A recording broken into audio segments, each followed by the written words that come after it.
यह कहानी एक छोटे से राज्य की है जिसका नाम था आनंदपुर।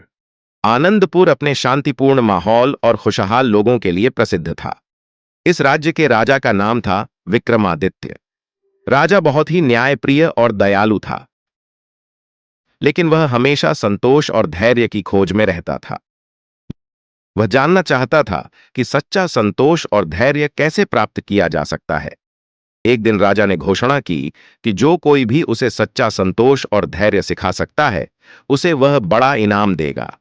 यह सुनकर राज्य के सभी बुद्धिमान लोग राजा के दरबार में आए और अपने अपने तरीकों से संतोष और धैर्य की व्याख्या की। लेकिन राजा संतुष्ट नहीं हुआ।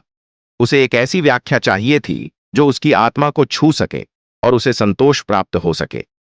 राजा की इस घोषणा के बाद एक दिन एक बुद्धिमान किसान जिसका नाम था रघु, राजा के दरबार में आया। रघु अपने धैर्य और संतोष के लिए पूरे राज्य में जाना जाता था।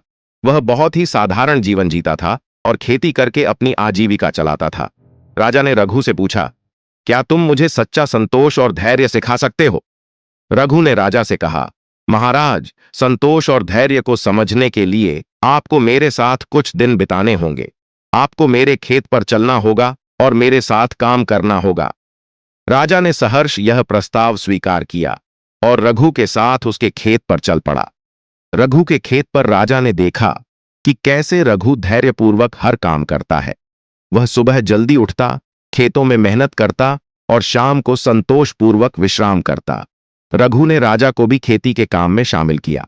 राजा ने पहली बार इतनी कड़ी मेहनत की, लेकिन रघु की सरलता और धैर्य देखकर वह प्रभावित हुआ।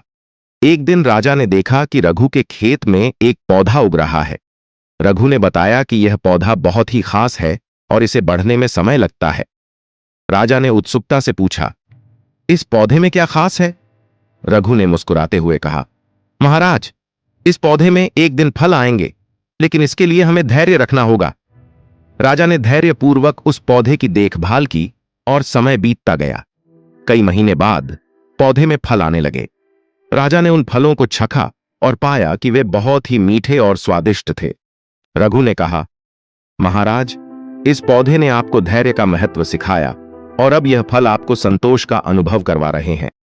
राजा ने समझ लिया कि सच्चा संतोष और धैर्य किसी बाहरी चीज में नहीं, बल्कि हमारे आंतरिक मनोभाव में होता है। धैर्यपूर्वक काम करना और उसके परिणाम का संतोषपूर्वक इंतजार करना ही सच्चा संतोष और धैर्य है। राजा ने रघु को धन्यवाद दिया और उसे बड़ा इनाम देने की घोषणा की। वीडियो पसंद आए तो वीडियो को लाइक करें और चैनल को सब्सक्राइब करें।